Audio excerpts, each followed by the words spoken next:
vamos a empezar entonces a conversar en el tema de aditivos para plásticos, ¿sí? Y vamos a tratar de entender ahí el para qué nosotros vamos a nuestro polímero, le vamos a incorporar otro tipo de productos, ¿sí? Recuerden que siempre en las petroquímicas lo que se busca cuando se diseña un producto plástico, o sea, un polímero comercial, siempre desde la petroquímica se busca tener un determinado peso molecular promedio y una distribución de peso molecular. En el caso de los polietilenos, es importante, dependiendo si estamos hablando de un lineal o de una alta densidad, el tipo y la longitud de ramificaciones, ¿sí? Y también la composición si estamos hablando de copolímeros. Ahora bien, cuando nosotros los polímeros los sometemos a esfuerzos de corte, a presencia de calor, luz, aire, radiación, cargas mecánicas, empiezan a desarrollarse reacciones químicas. Sí, esas reacciones químicas pueden generar diversos resultados, como por ejemplo cambio en la composición química, cambio en el peso molecular y en la distribución de peso molecular.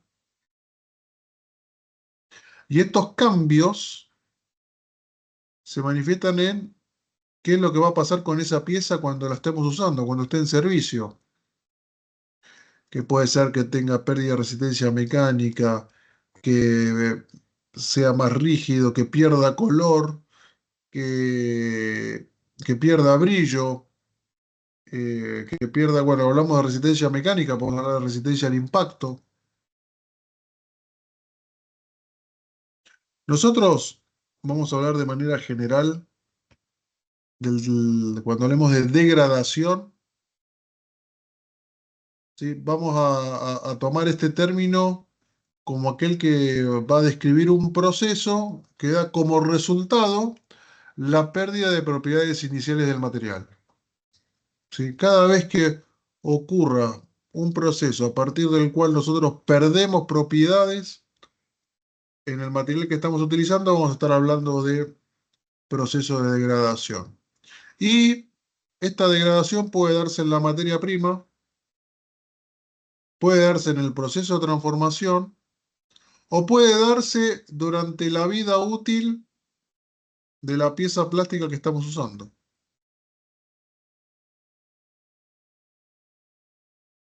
Normalmente, los polímeros necesitan la ayuda de al menos uno o más aditivos o modificadores, si quieren, para cumplir con su función. Ya que casi nunca, sí, no voy a decir nunca, no voy a ser tan así taxativo, pero digamos, eh, casi nunca uno utiliza un polímero así de forma individual, sin la presencia de aditivos. Siempre alguno va a estar presente.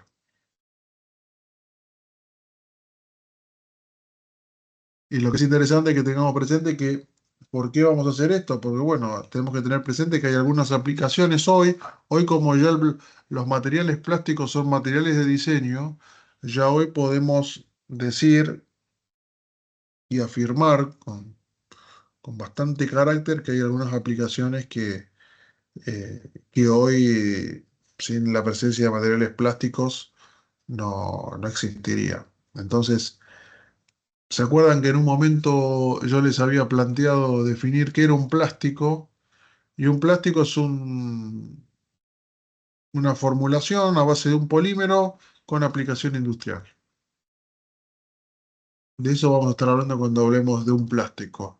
Si quieren, de polímeros con aditivos.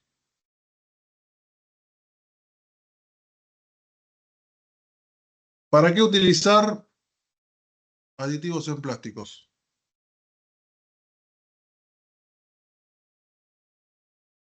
¿Para qué? para mejorar procesabilidad, para mejorar aspecto, a veces para ahorrar dinero, ¿sí? En la formulación podemos incorporar un aditivo. Deme un segundo porque hay alguien que...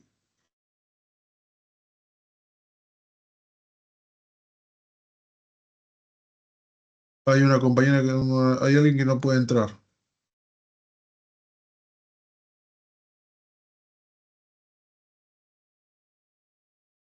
Ah, no, ya está listo. Ahí te veo. Ahí, Yandira, ahí te veo.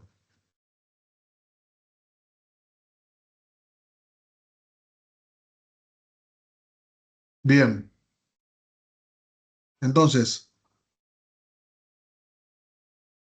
¿para qué me puede interesar a mí aditivar un plástico? Procesabilidad, aspecto, ahorrar dinero, para hacer productos más seguros, ¿sí? Agregar un retardador de llama, ¿sí? Que me puede... ¿Qué son los retardadores de llama? Son aditivos que permiten, por ejemplo, que el polímero que se va a quemar no tome fuego tan fácilmente. Entonces puede dar un tiempo útil como para poder evacuar ahí algún predio. Quizás necesitamos hacer productos más limpios y saludables o simplemente aumentar la vida útil del producto, ¿sí? También para mejorar aspectos en relación al ambiente, sobre todo si estamos pensando en su qué es lo que hacemos con él al final de su primer vida útil. Y bueno, ahí empiezan a entrar diversas familias de aditivos que vamos a ir tratando de describirlos uno a uno.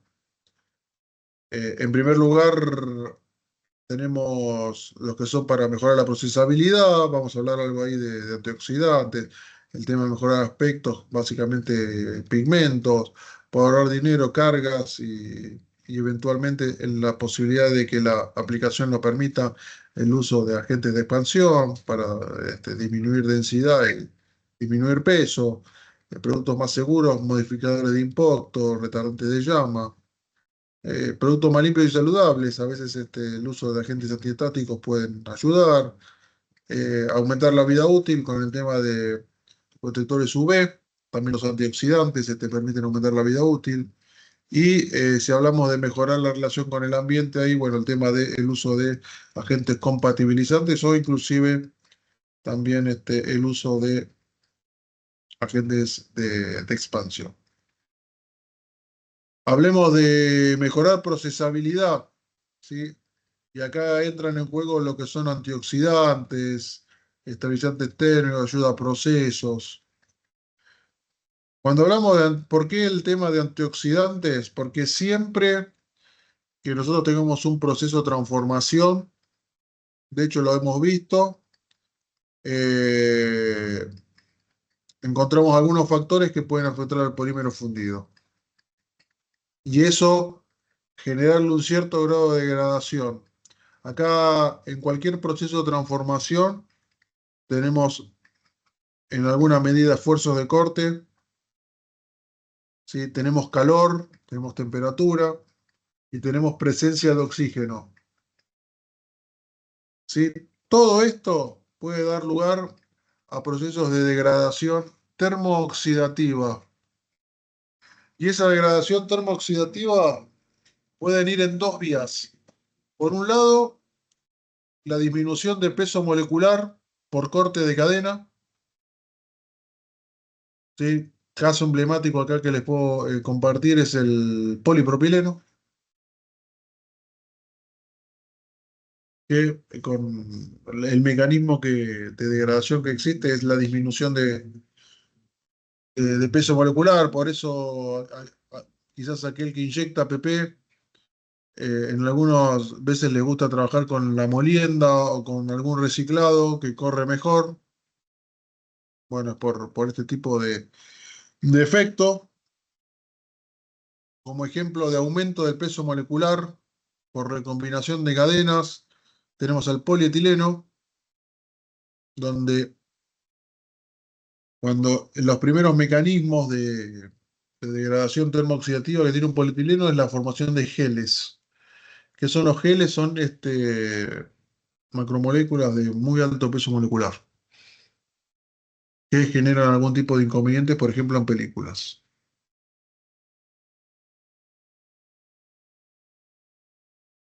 ¿De qué hablamos cuando hablamos de estabilización? ¿De qué hablamos? Bueno, hablamos de estabilización cuando logramos eh, controlar que la variación de peso molecular del polímero no se vea tan afectado por los procesos de transformación hasta lograr el producto final. ¿Y cómo yo puedo revisar esto? ¿Cómo yo puedo ver si hay variación de peso molecular durante el proceso? Bueno, por ejemplo, midiendo índice de fluencia. Yo puedo tener el índice de fluencia de mi materia prima y la puedo medir a la salida. Puedo tomar un producto, puedo tomar a la salida de la máquina, puedo tomar material y medirle el índice de fluencia para saber cuál es la variación que hubo. Y de esa manera poder entender si el proceso de transformación hoy está afectando a mi material. Y eventualmente, si esa modificación genera alguna alteración en el producto final, bueno, tener la posibilidad de poder tomar acciones para revisar esa situación.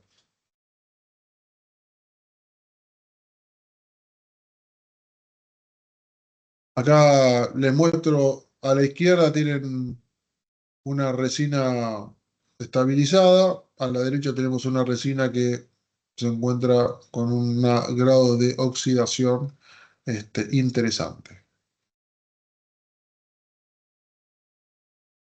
Sí, ahí los polímeros van a sufrir reacciones de degradación, ¿sí? Sobre todo si estamos a altas temperaturas, en cualquiera de las etapas en las cuales se encuentre ese material, ¿eh?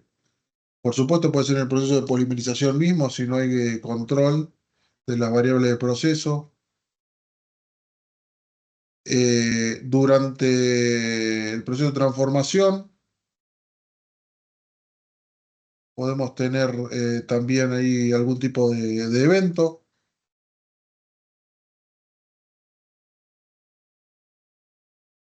Eh, Durante el almacenaje puede haber degradación. Sí, hay algunos episodios de amarillamiento en lugares donde usan montacargas que no son eléctricos. Sí, algunos gases de combustión pueden generar ahí alguna atmósfera oxidante y bueno, pues durante el uso puede llegar a generarse ahí, perdón, durante el almacenamiento puede generarse ahí algún tipo de alteración.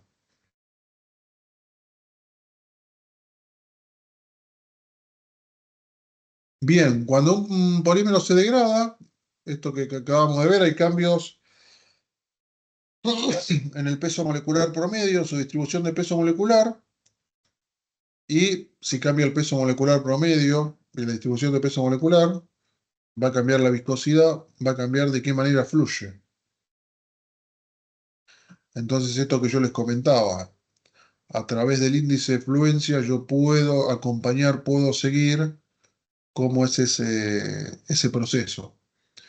Si hay cambios abruptos o si no. Y esto es lo que les comentaba, según el mecanismo, en el caso del polipropileno, corte de cadena, menor peso molecular, menor viscosidad, mayor fluidez. En el PP, esas reacciones de degradación lo voy a ver con un aumento del índice de fluencia.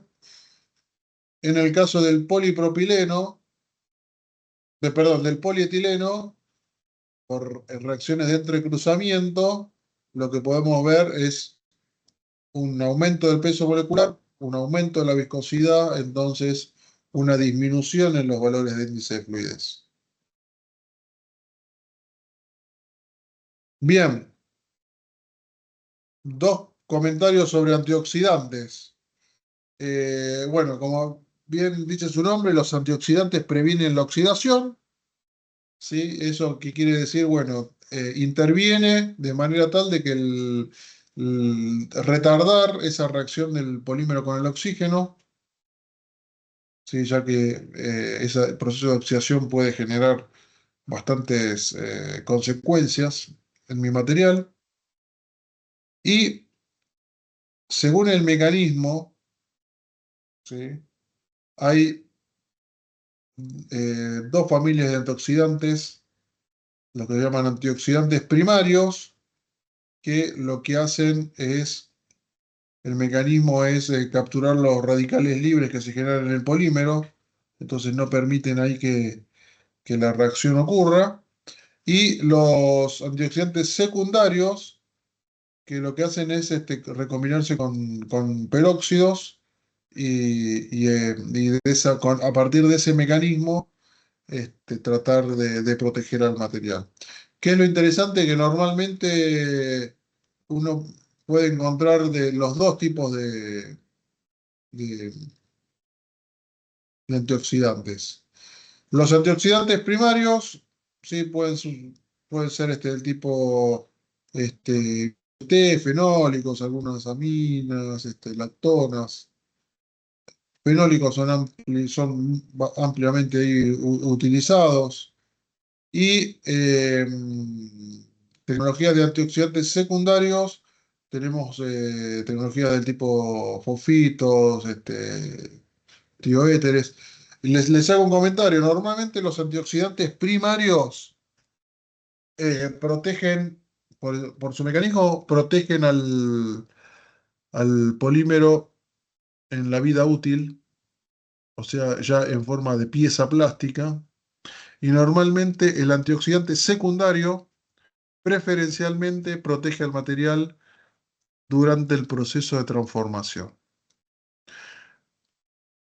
Hay una cierta sinergia entre antioxidantes primarios y secundarios, así que en algunas ocasiones los antioxidantes secundarios, justamente para poder tener ese efecto positivo de la sinergia, es combinado con un primario. ¿Sí? ¿Y en qué situaciones es importante tener estas combinaciones? En aquellas situaciones donde, por ejemplo, por una cuestión de legislación, uno no puede incorporar la cantidad de antioxidantes que precisa la aplicación, de antioxidantes secundarios, por ejemplo. Si el material va a estar en contacto con alimentos, bueno, hay una cierta limitación, entonces dice, bueno, vamos a combinarlo con un primario, como para tener el nivel de protección que precisamos en la resina y poder cumplir la legislación.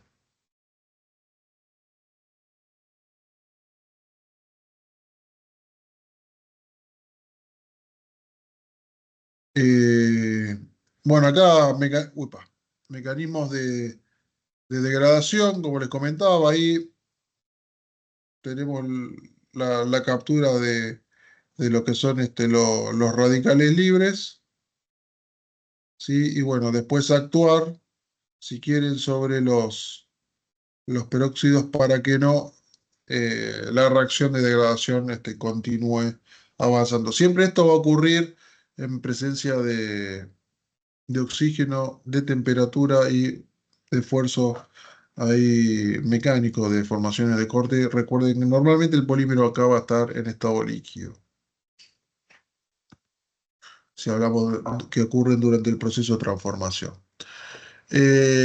Otro mecanismo son los estabilizantes térmicos, ¿sí? Que acá previenen la descomposición del polímero durante el procesamiento, ¿sí? Cuando las temperaturas están por encima de 180 grados, hay algunos estabilizantes son interesantes para poder utilizarlos, ¿sí?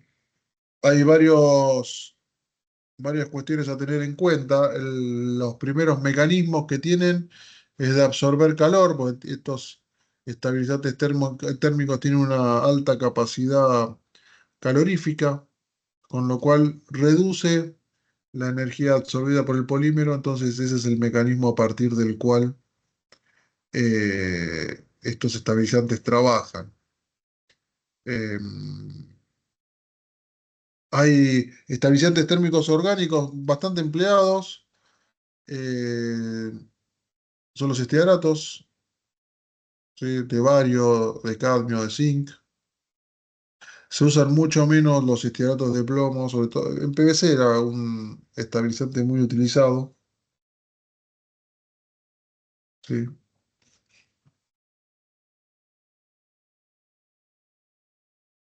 En el PVC se usa bastante de estos estabilizantes justamente para poder mantener ahí las propiedades de la resina.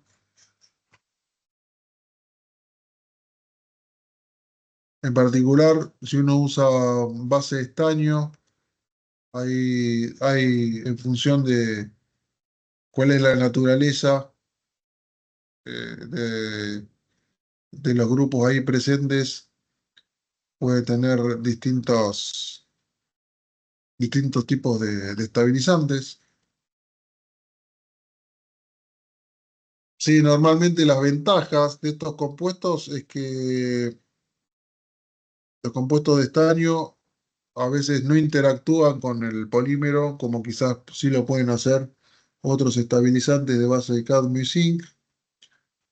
Sí. Y en el caso del PVC, bueno, tienen una compatibilidad interesante con los plastificantes, con lo cual, pues uno tiene cierta compatibilidad, la posibilidad de tener productos transparentes se ve favorecido.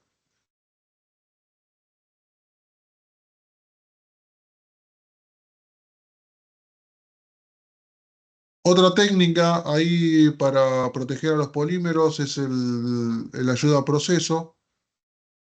Sí, básicamente lo que uno baja son los esfuerzos mecánicos, ya que estos aditivos actúan como lubricantes y eh, se genera menor cantidad de calor viscoso. Los estearatos son bastante empleados, además de estabilizantes térmicos, como estos ayuda a procesos. Fíjense, por ejemplo, eh, esto es una manga, destrucción soplado.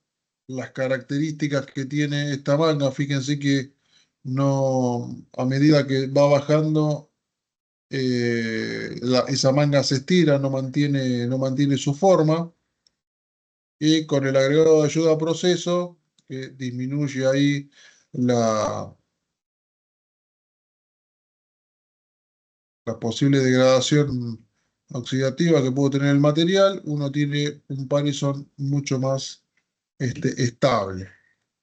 Adrián, Sí, ¿te puedo hacer una pregunta por la ayuda a proceso en lo que es película?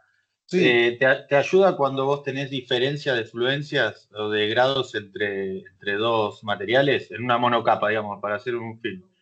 Tengo un fluencia 3 de baja contra un lineal que es un 0,7. ¿Te ayuda en el ayuda al proceso a equilibrar un poco? No, normalmente lo que le ayuda a proceso donde va a actuar es en la última zona en el cabezal. Lo que vos ahí, si vos no tenés ahí punto a tener en cuenta, y eso lo vamos a empezar a discutir a partir del jueves. Bueno, listo. Entonces dejémoslo para el No, jueves. no, Entonces, no, pero comentario y mirar sí, la característica de esa monocapa, cómo es el L sobre D sí, si tiene malla, con qué malla está trabajando. Porque capaz que lo que puede pasar es que sea un tornillo corto para la mezcla que quiere generar y que si la malla, el filtro todavía está abierto, no sí. tengas buena calidad de mezcla. Ok. Sí, sí. Necesitas tornillo más largo.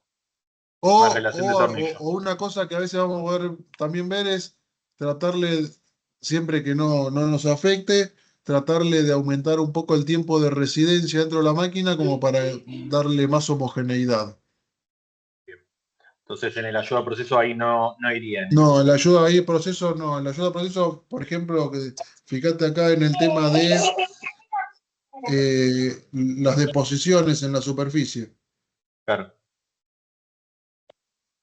Ahí no se usa antioxidante para lo que necesitas si querés unificar índice de fluencia. ¿Perdón? Antioxidante no se usa para mejorar el índice de fluencia o unificar. No tenía entendido. Bueno, a veces, bueno, ¿para qué casos? Porque, por ejemplo, hay unos Para aditivos. reciclado más que nada. Sí, Cuando bueno, los productos reciclados. en el tema del reciclado, por ejemplo, a veces pasa que, suponete que reciclás PP, vos podés Sí, usar con bastante cuidado, pero vos tenés un mecanismo de vos generar la reacción de corte de cadena de una manera controlada, para vos manejar la fluencia. ¿Un Por peróxido no ejemplo, iría ahí? ¿perdón? ¿Un peróxido no iría ahí? Sí, esos son Claro. los peróxidos. Por Claro. ejemplo, en PP, que querés juntaste juntaste película de PP que normalmente está entre 7 y 8 y decís, bueno, lo quiero llevar a un 10 15 para inyección, y ahí lo hacemos correr bien. Entonces, a veces vos podés modificarle peso molecular promedio y distribución de peso molecular con manejando peróxidos. Pero lo que vos vas a agregar con el antioxidante, más que mejorar la mezcla, es que si vos vas a recuperar, a reciclar, es que no se te degrade el producto. Entonces, tratar de mantener las, lo más el posible largo, la cadena. las propiedades que tenía el Claro, material antes de entrar en el proceso. Porque hay un tema, a claro, medida que vos sí, vas incorporando más procesos termomecánicos, vas consumiendo se va a antioxidantes. cortar. Entonces, a veces quizás es necesario reforzar. Cada vez más fluido te va a hacer la Claro, máquina, con más fluencia. claro. Yo lo que Pero, tenía entendido que el antioxidante deberíamos usarlo desde el principio para evitar el corte de cadena. O sea, desde el material, cuando ya empezás a procesar, porque después vos tu propio reciclado lo volvés a usar y después lo volvés a usar. Si vos desde la entrada usás el antioxidante, o sea, cortás la Pero degradación. No en sé si reciclado, sí, porque los materiales de línea de vírgenes vienen con antioxidantes, ¿o no? vienen con antioxidantes. claro, creo que es por eso también, ¿no? El tema es ahí, bueno, qué propiedades vos necesitas mantener a medida que vos vayas reciclando, porque los antioxidantes están presentes en los materiales, pero se van consumiendo. Y justamente se van Claro. consumiendo en ese mecanismo de proteger a la resina plástica. Y una cosa también a tener en cuenta, dependiendo del proceso, es la cantidad de antioxidantes que las resinas pueden tener. ¿Y cómo influye eso? O sea, depende si es inyección o Exacto. soplado. Si es Inyección soplada. inyección, si es soplado, cuál es el tiempo de Ah, residencia que vos tenés al material dentro del equipo. claro, cuanto más residencia, más vas a necesitar. Y ahí tenés que, claro, poner un poco más de cuidado. Pero eso ya es una cuestión que debería venir atendido desde la petroquímica, por lo menos en el material virgen. Claro. Sí, el tema es que en el mercado hay ahora material reciclado que uno compra y decís, bueno, le pongo antioxidante, pero la cadena ya está cortada. O sea, el Bueno, ideal pero es que desde el principio. lo que vos quizás hacés con el antioxidante ahí es congelar esa situación que vos Ah, está recibiste. bien. Corto, digamos, corto con la degradación. Donde esté. Por lo menos protegés al material Claro, para de lo que que siga. viene. Lo que No tendría, recibiste, recibiste. no tendría que ser Claro, sí. el reciclador el que lo ponga el antioxidante, sino Claro. Capaz usan, ¿eh? No sé, la verdad que no sé. Lo que yo sí tenía entendido que si vos reciclás tu propio material, te conviene desde el principio usar el ayuda proceso. O sea, no es una cosa mágica que decís, bueno, Pero lo pongo al si es final primera en la molienda, no. química.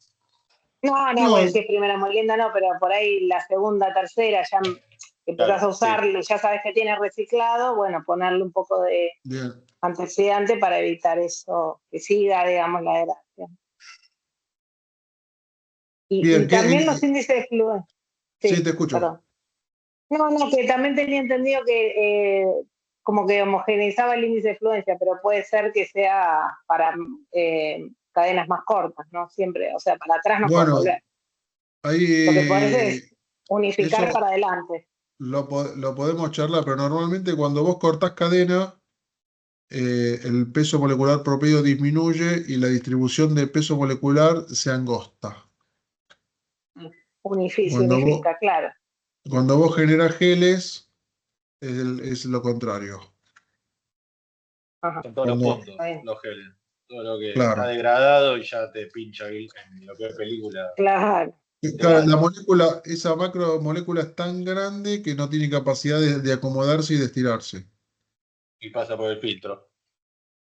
Claro, y pasa porque puede, bueno, porque es un gel, pero digamos, todavía tiene lo suficiente elasticidad como para pasar a través de una malla. Ojo, que los geles, vamos a discutir eso, ¿eh? Porque los geles se pueden generar en distintos lugares. No todos los geles se van a generar en una extrusora. Ah, bueno, buen tema. Así ah, que interesante. hay geles que se generan en el cabezal, por ejemplo. No quiero, no quiero ahí tomar mucho tiempo con esto, pero Ah, sí, eh, las pequeñas partículas que quedan eh, ahí y se van soltando en el tornillo a medida que van pasando, ¿no? sí, bueno, en el cabezal. Ustedes se van a dar cuenta si puede venir de la extrusión o no el gel, viendo la distribución de los geles. Si la distribución es homogénea en todo el producto que están haciendo, posiblemente venga de la extrusión. Si los geles están saliendo en una zona particular Claro. de lo que están produciendo, ahí hay que mirar otras cosas. Por eso el trapito antes de arrancar la extrusión, para limpiar el Eh, cabezal. También, sí. No solo el labio. A veces adentro hay alguna zona muerta. eh, ya vamos a discutir eso en su momento con bastante cuidado.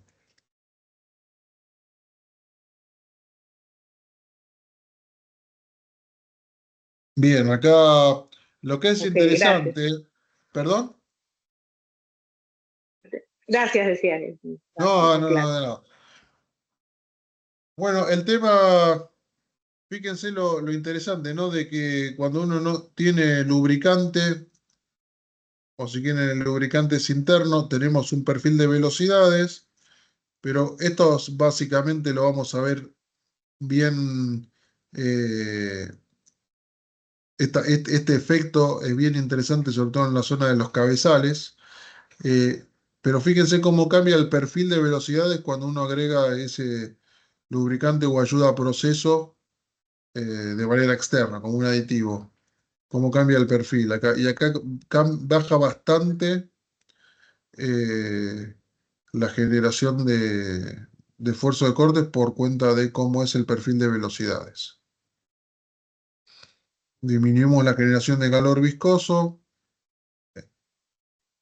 sobre todo en el molde, perdón, en el cabezal, donde queremos que ya el material no tenga ningún trabajo termomecánico ahí.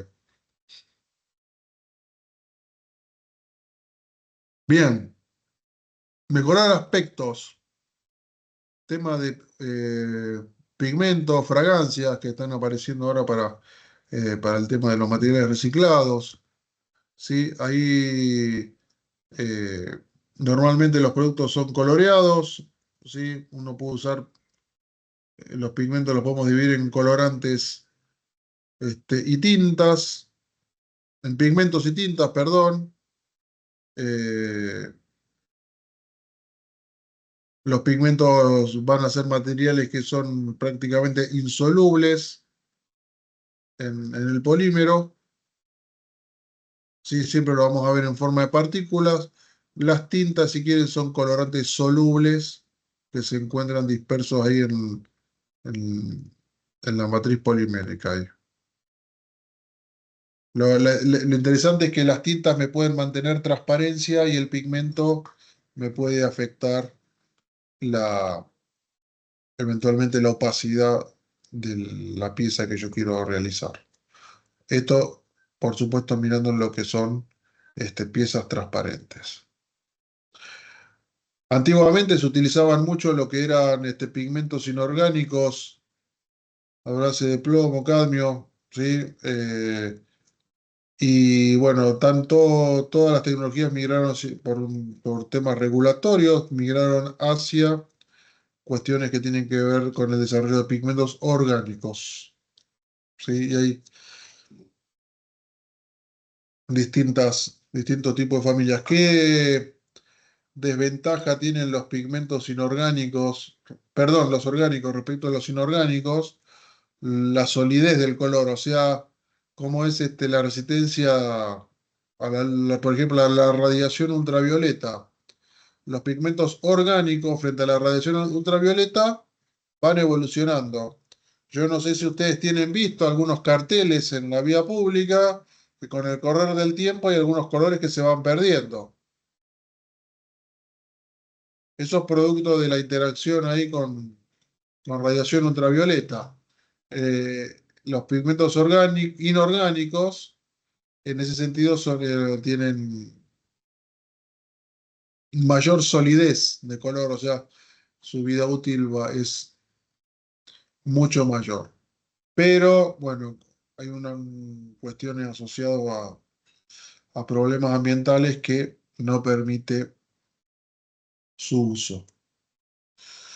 Si hablamos de tintas, sí, ahí se solubiliza en el polímero, con lo cual podemos rescatar ahí eh, transparencia.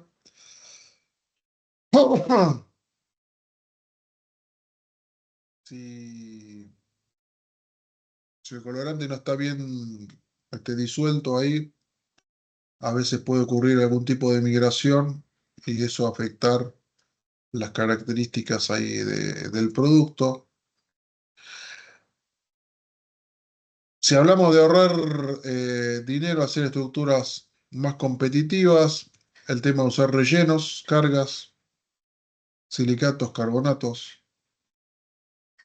Por supuesto, esto van a tener efectos sobre la resistencia mecánica de las piezas. En algunos casos va a ser algo buscado, en otros casos no. Si hablamos de agentes de expansión, puede ser físico o químico. ¿Sí? Normalmente cuando hablamos de expansión física, estamos hablando de disolver gases, como por ejemplo puede ser dióxido de carbono, ¿sí? Y que esos gases después coalescen formando burbujas, o pueden ser agentes de expansión químicos, a partir de los cuales por una reacción química se genera un gas, ¿sí? Dentro de la mezcla polimérica y eso nuclean burbujas.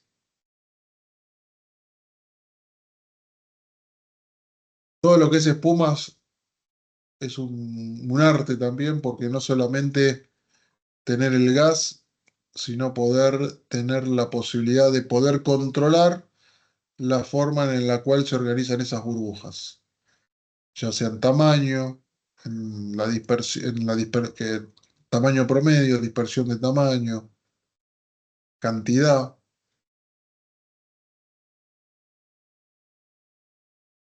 Si hablamos de productos más seguros, temas de retardantes de llama, ¿sí? Para prevenir propagación de llama, ¿sí? Muy utilizado esto en materiales eléctricos, en transporte también. Y normalmente esto está regulado, así que productos que tienen que cumplir cierta normativa, es ahí donde puede ser necesario el uso de este tipo de aditivos. Eventualmente agregar modificadores de impacto, ¿sí? Para que frente a un golpe las piezas puedan resistir sin generarse fisuras, sin generar esa falla catastrófica.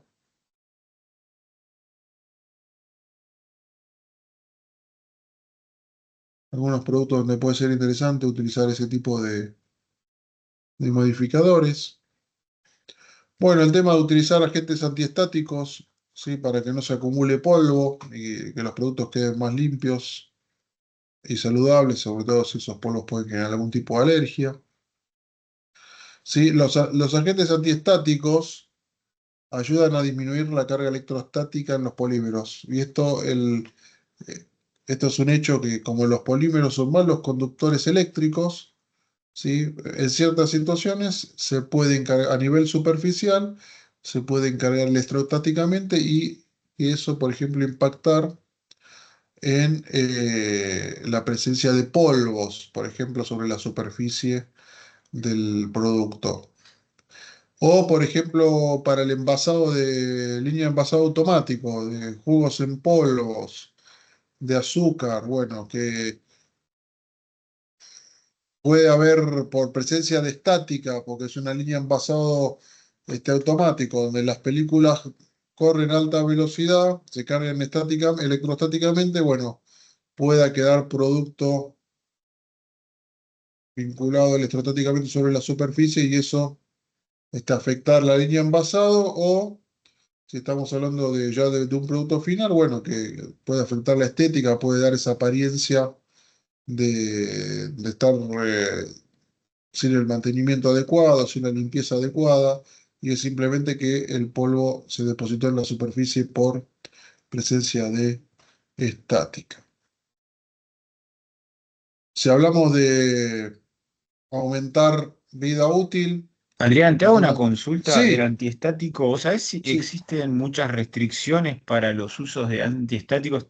Te lo pregunto básicamente porque cuando fabricamos productos que son de consumo para alimentos, cualquier cosa que vaya volando por el aire se le pega por la propia estática. eh, Entonces, el uso de antiestático ayudaría, no sé, o esa es la consulta, si ayudaría y si hay restricciones para esto, por ser consumo para consumo. sí, mira, hay restricciones. Eh, pero de hecho, en la industria alimenticia hay desarrollados antiestáticos. Sobre todo si, por ejemplo, estamos hablando de película, Sí, de ambos, película y potes. hipote. Bueno, en el caso de película, si trabajás estructuras coex, simplemente pones en la capa, eh, en las capas superficiales, hay un determinado ahí tenor. Un punto a tener en cuenta que los agentes antiestáticos normalmente son migratorios y a veces compiten con los deslizantes. Entonces hay que ajustar ahí un poco la formulación. Y en el caso de potes, también se pueden agregar. El tema es que como vos eso lo agregás en masa, hay que ver el tema de la eficacia de la proporción que vos vas a tener que agregar, que no es lo mismo agregar un 2% en una capa de 7 micrones que en un espesor de una pared de un pote. Ese mismo 2% en una superficie de un pote. Pero frente a la pregunta, sí hay restricciones, pero bueno, es una posibilidad que vos tenés para controlar ese tipo de propiedades superficiales. Ok, gracias.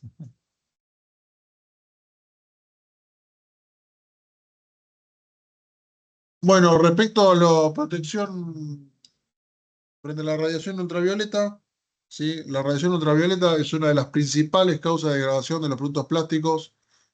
Bueno, de hecho no hay que hacer más nada que olvidarse algo en el patio o en el jardín y ver qué es lo que ocurre en el tiempo. Sí, hay distintos mecanismos para proteger la radiación frente a la radiación UV. Unos son los que se llaman absorbedores UV, ¿sí? Y, y otros son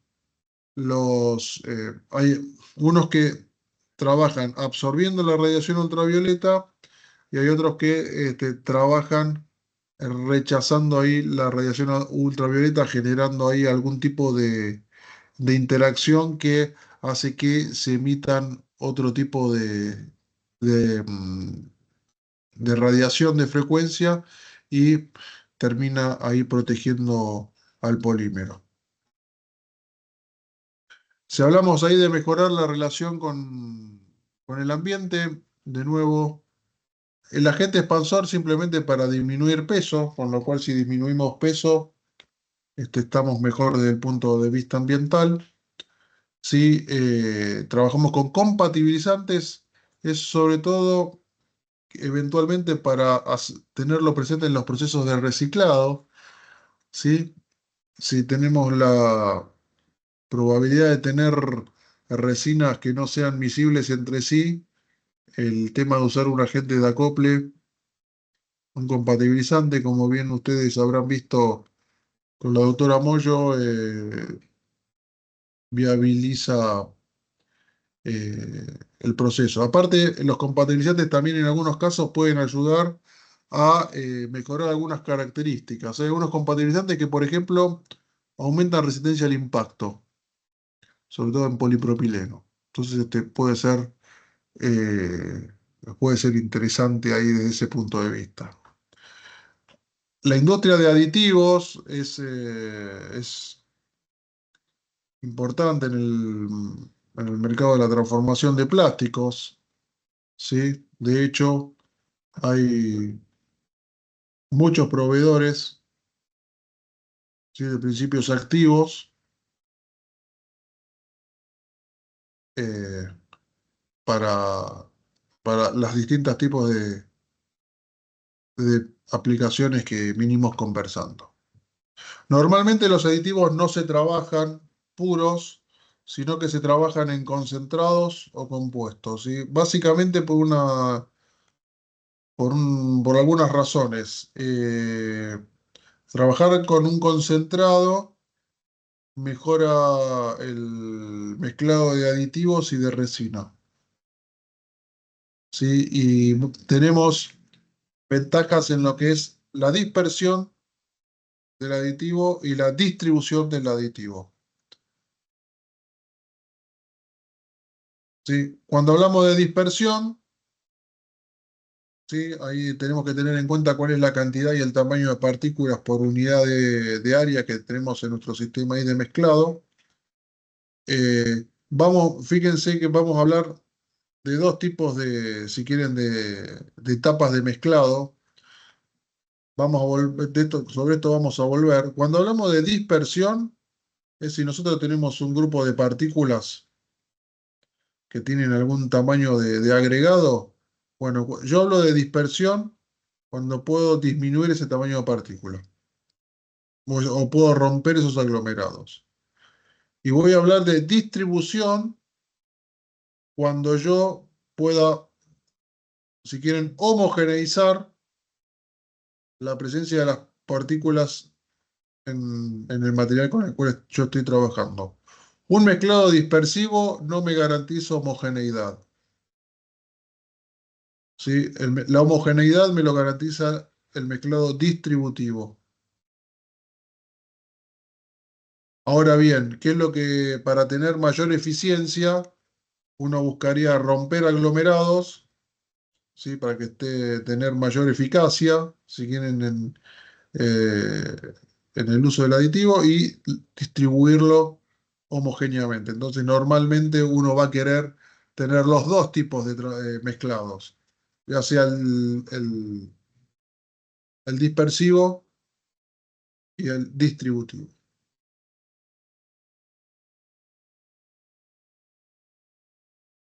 Hay mezcladores dispersivos que rompen aglomerados, hay distintas ahí distintas geometrías. La más conocida es este elemento que vemos acá en la foto, que es un elemento que va, esto va en las últimas zonas del tornillo, en la zona ya de mezclado, que es la configuración tipo Madoc,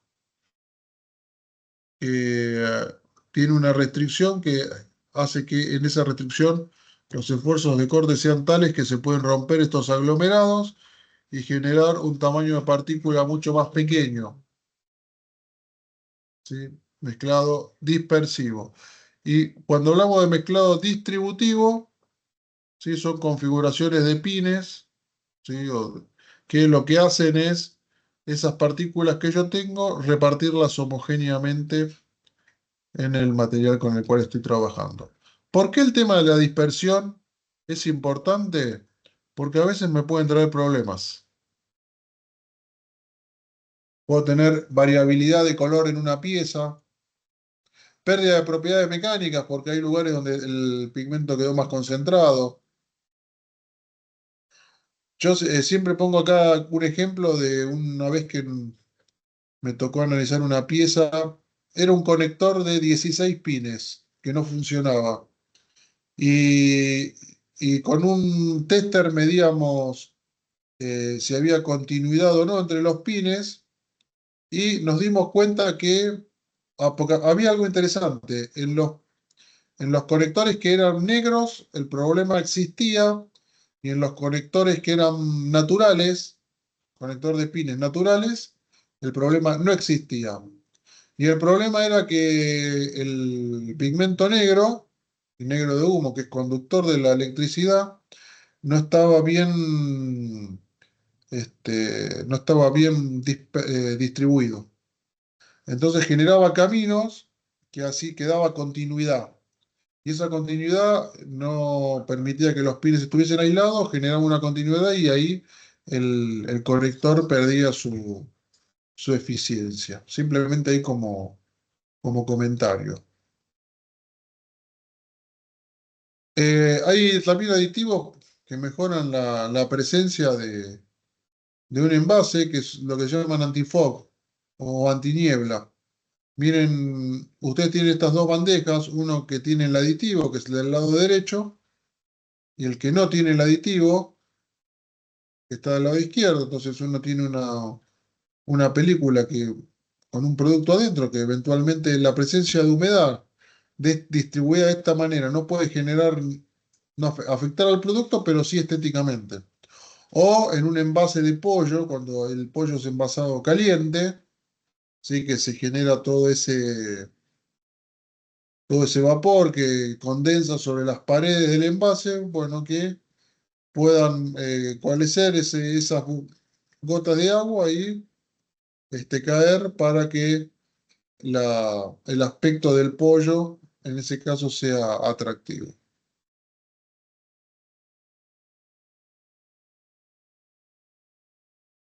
El tema de aditivos es es súper extenso, ¿eh? No, súper extenso, pero quería por lo menos repasar básicamente qué es lo que encontramos. No hablé algo sobre los biocidas, ¿sí? A veces en en algunas aplicaciones puede ser importante la aplicación de este tipo de productos para que la pieza no tenga ningún tipo de degradación por acción de animales, de roedores, por ejemplo.